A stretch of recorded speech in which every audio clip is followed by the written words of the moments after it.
रावण ने सूर्पनखा की बात मान ली। बोला, मारीच के पास गया और बोला, मारीच, मुझे तुम्हारी आवश्यकता है। आज्ञा कीजिए लंकेश। मैं राम की पत्नी सीता का हरण करना चाहता हूँ। इसमें मुझे तुम्हारी सहायता चाहिए। किंतु मैंने सुना है राम बहुत वीर हैं।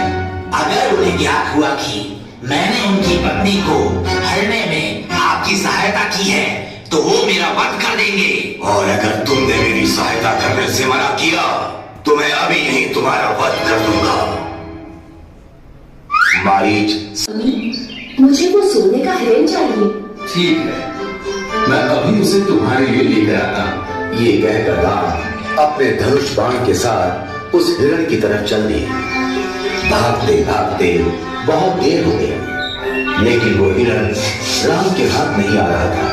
आखिरकार राम ने धनुष पर बाण चढ़ाया और हिरण की तरफ छोड़ दिया। बाण हिरण को जा लगा।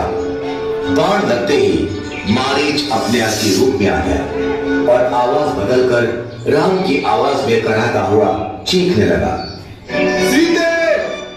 लक्ष्मण! लक्ष्मण, लगता है तुम्हारे भैया किसी संकट में हैं। तुम जल्दी जाओ।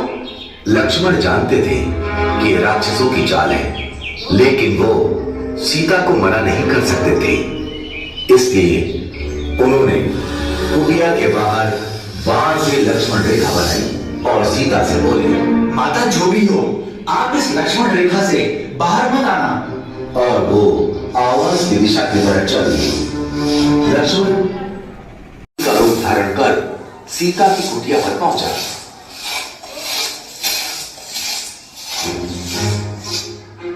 भिक्षामि देहि, भिक्षामि देहि।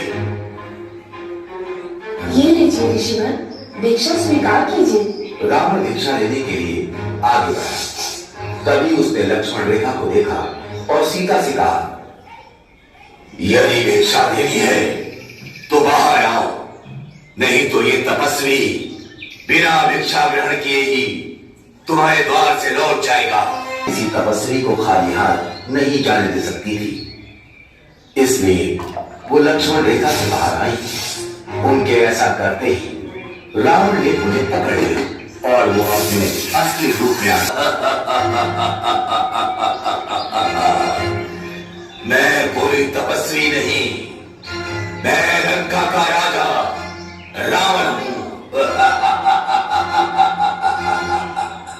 और रावण सीता का हरण कर तो उन्होंने सीता की खोज आरंभ कर दी। खोज करते करते उनकी मित्रता हनुमान, जामवंत और विभीषण जैसे महान और वीर योद्धाओं से हुई। और जब उन्हें यह ज्ञात हुआ कि रावण सीता का हरण कर उन्हें लंका ले गया है, तो उन्होंने वानर सेना के साथ लंका पर चढ़ाई कर दी। पहले राम ने कुंभकर्ण को मारा, फिर लक्ष्मण ने मेघनाद का भी वध कर दिया और अंत में रावण और राम का युद्ध था।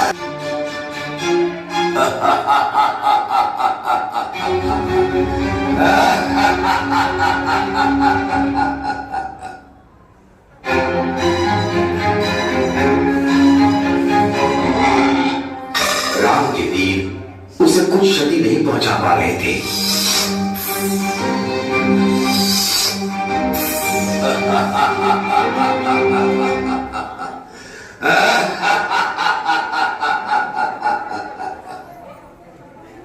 राम ने रावण का सिर भी धड़ से अड़ते ही अगले ही क्षण उसका एक नया सिर आ जाता था। ये रावण मरता क्यों नहीं? तभी विभीषण वहां आए और उन्होंने राम से कहा, पर वार कीजिए, तभी रावण का वध होगा। राम समझ गए और उन्होंने धनुष पर बाण चढ़ाकर रावण की तरफ छोड़ दिया। बाण रावण की नाभि पर जा लगा और रावण धरती पर जा गिरा।